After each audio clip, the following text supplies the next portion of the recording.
Kailangan pinupuri pa siya. Ano ba siya? Insecure ba siya? Ano siya?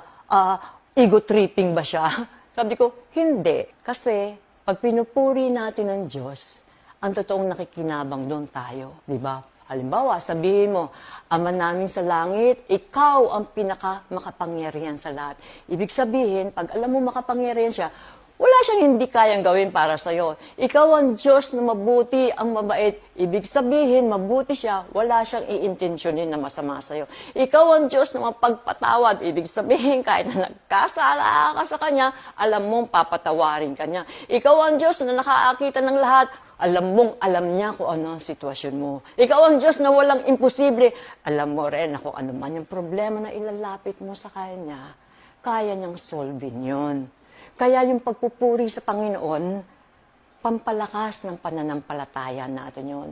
Kaya yung pagpupuri sa Panginoon, habang pinupuri natin siya, lumalakas yung faith natin. Diba? Nagkakaroon tayo ng peace habang tayo ay nananalangin.